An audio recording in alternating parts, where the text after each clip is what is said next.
Pessoal, boa tarde. A gente vai tratar hoje de diagnóstico micológico, tá? E isso no contexto tanto médico quanto veterinário.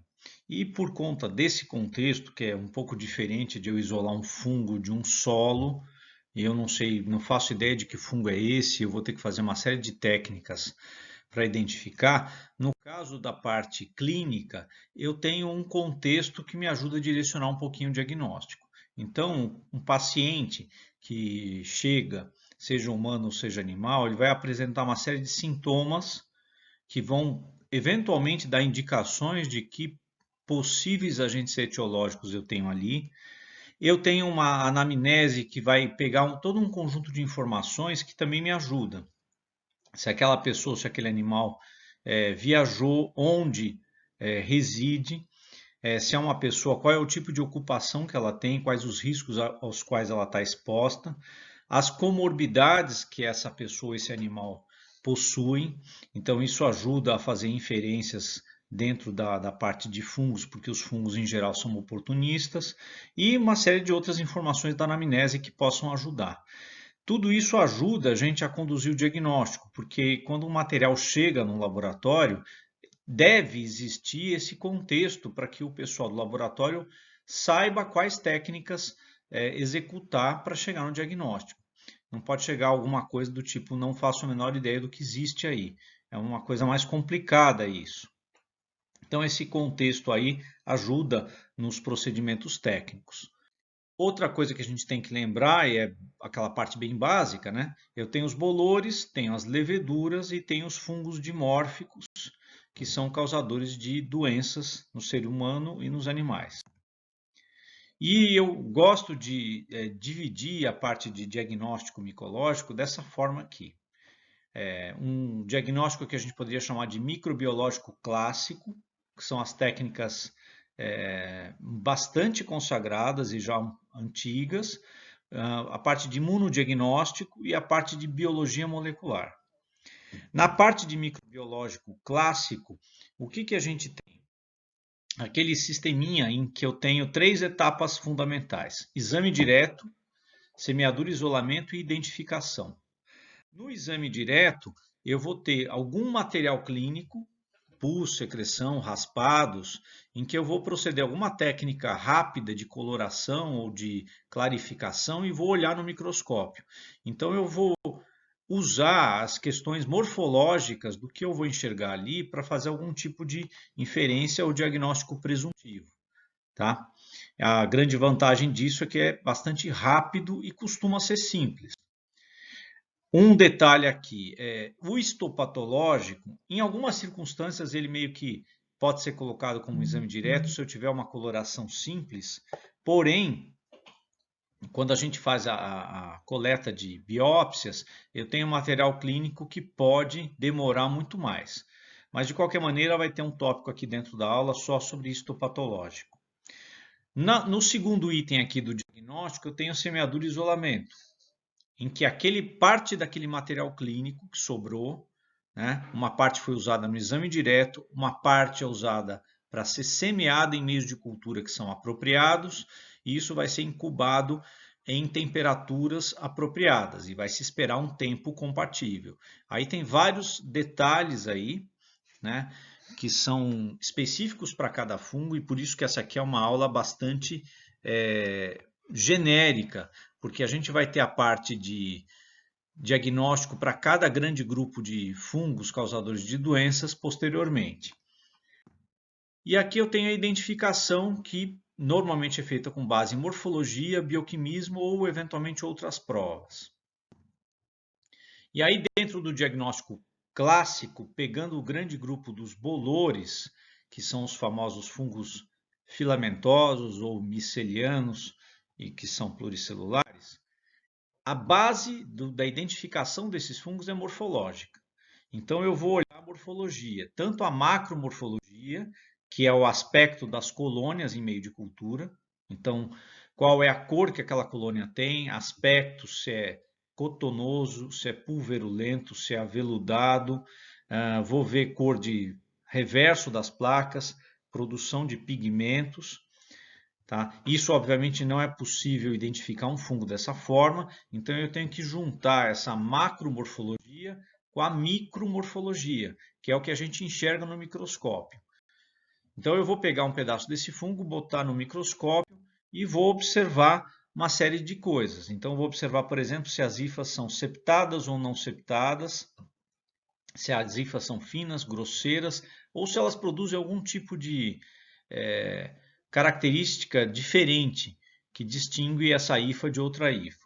E vou olhar o principal, que são os órgãos de esporulação dos bolores. Essa é a grande base de identificação. É alguma coisa muito análoga à flor das plantas, né? É o órgão de reprodução. Essa é a grande base de identificação dos bolores.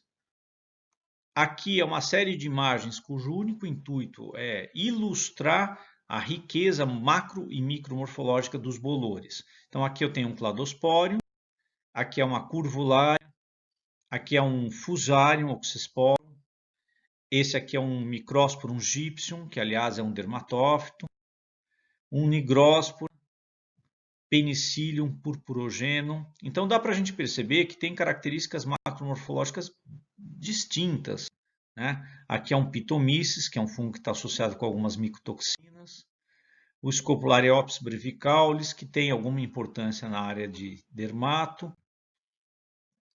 Aspergillus terreus. Trichophyton rubrum, que é importante na dermatologia. Tá? E aqui é para ilustrar o que a gente vai ver no microscópio, porque os bolores têm esse ciclo aqui em que você tem um esporo que germina, dá um micélio que produz o micélio reprodutivo, que é a nossa base de identificação. Então, esse micélio reprodutivo que está aqui é o que vai nos ajudar a identificar efetivamente o fungo, claro que juntando com outras informações anteriores, mas ele é meio central aí na identificação. Aqui é para mostrar hifas em microscopia de varredura e aqui algumas hifas em microscopia óptica. Tá? Aqui é aquele detalhe que eu coloquei, a gente divide os fungos com hifas septadas e hifas não septadas, que também são chamadas de cenocíticas. Essa aqui é uma ajuda bastante inicial para a identificação dos bolores. E aqui eu tenho uma série de órgãos de esporulação ou micélio reprodutivo de vários fungos diferentes. Aqui uma Cunningamela, uma Drexlera biseptata, o Euminthosporium, que é um fungo importante na parte das alergias, o Microsporum gypsum, que a gente viu a cultura agora há pouco, o Microsporum nanum, Nigrospora, um Penicillium. Então dá para a gente perceber que as estruturas morfológicas elas têm tanta riqueza de detalhe que permite que a gente as use para identificação, inclusive em nível de espécie. Aqui é um Scopulariopsis brevicalis, que a gente também já viu, Absidia, Acremone, Alternaria. Então são imagens bastante distintas umas das outras. Tá? Aqui um Aspergillus terreus e um Aureobasidium.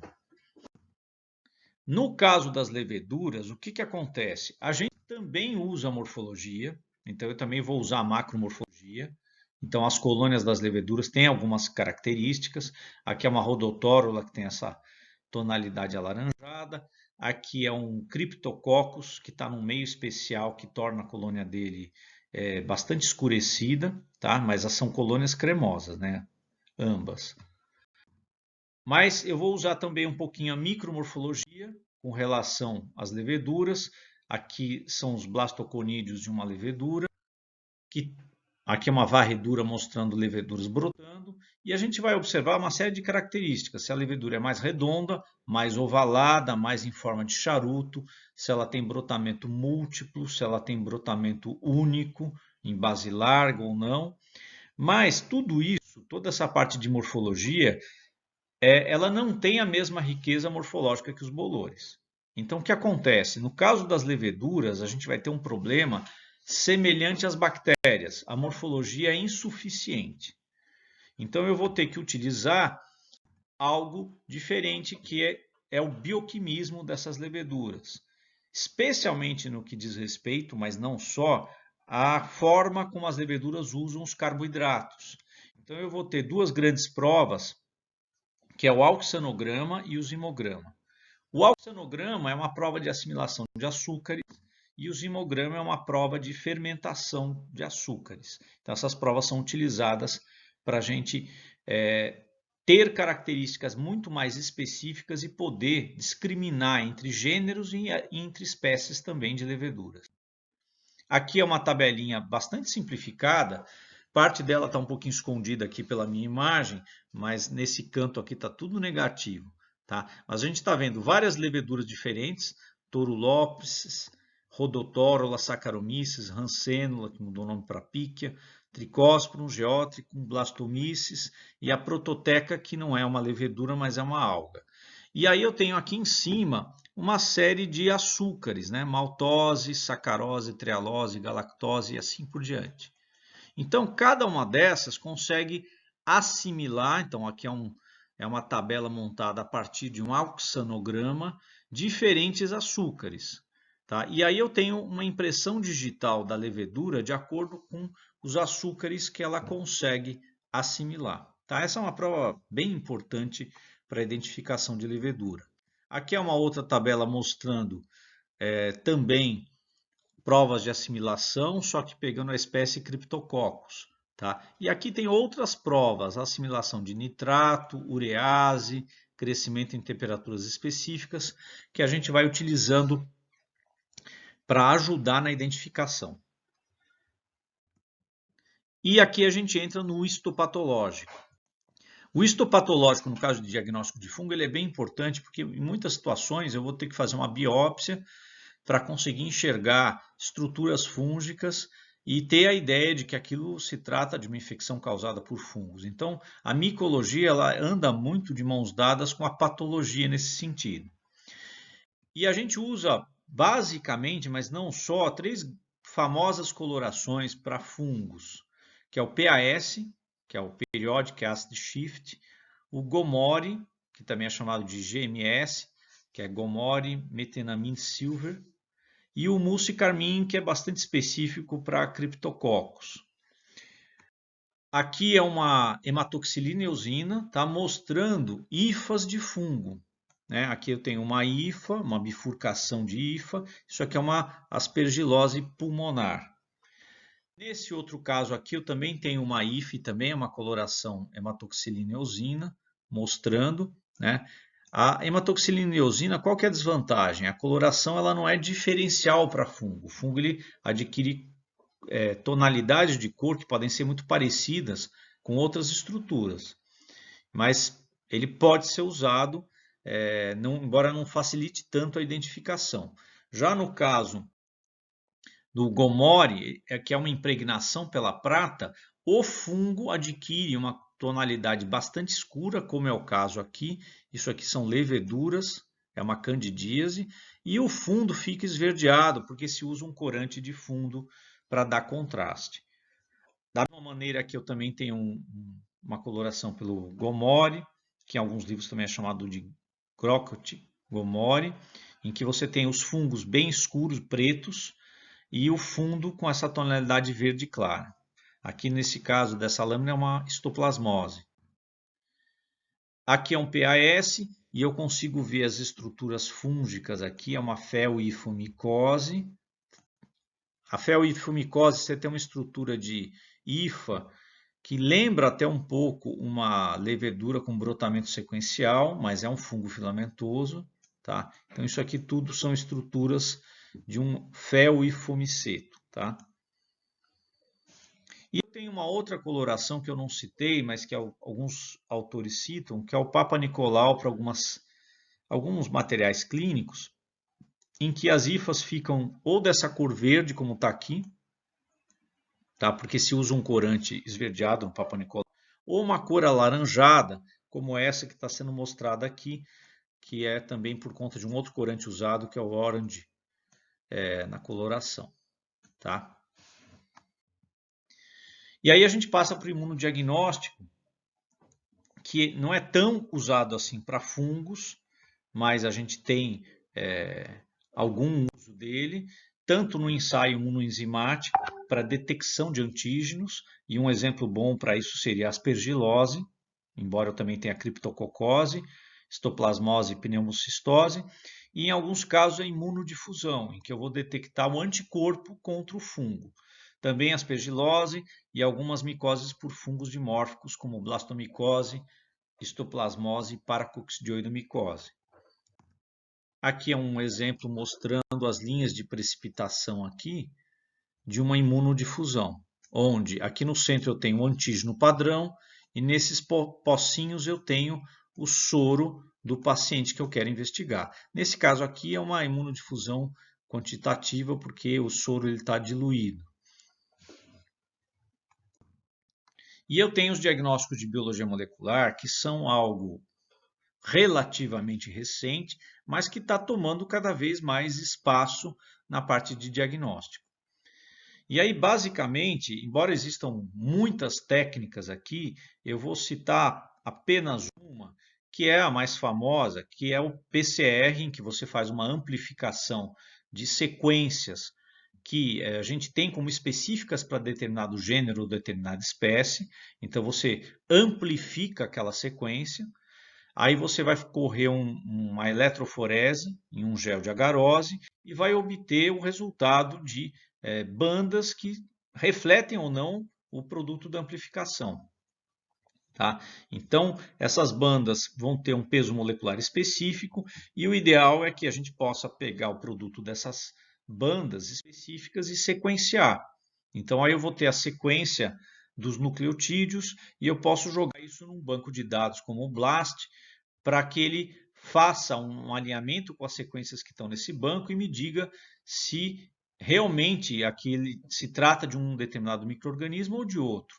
Porque aí nesse banco de dados você tem o sequenciamento de fungos, de vários fungos diferentes, sequenciamento inclusive de genoma inteiro. Tá? Então a parte de biologia molecular é algo que tem revolucionado muito a parte de micologia, mas ele ainda não tem a mesma padronização que a gente tem para vírus, por exemplo. Então, no caso de Cândida, algumas pessoas que trabalham com candidíase, elas atestam que ainda não existe um resultado bastante confiável da parte de PCR em relação à candidíase. Então, é usado, mas as técnicas clássicas, que é aquela microbiologia clássica, continuam sendo o padrão ouro para a identificação dos fungos.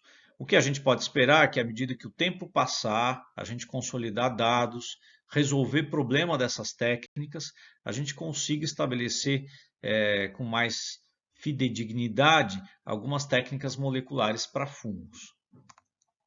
E eu resolvi incluir aqui o MALDI-TOF, que é uma técnica cromatográfica que faz a partir do momento que você põe uma amostra em um aparelho, ele faz uma cromatografia das proteínas do micro-organismo e ele traça meio que uma impressão digital bioquímica daquele micro-organismo. Aparentemente, isso tem algumas vantagens, então um custo baixo para o laboratório que adota essa tecnologia. Aqui é um artigo de revisão que discute o MALDI-TOF aplicado a fungos. Aqui é um aparelho de MALDI-TOF e aqui é um desses gráficos gerados por ele. Aqui, embora esteja com bactérias, né, Staphylococcus, Salmonella, Pseudomonas e outras, ele é usado eventualmente para fungos. A gente pode esperar que talvez o aumento de uso desse aparelho na parte de fungos no futuro. E com isso,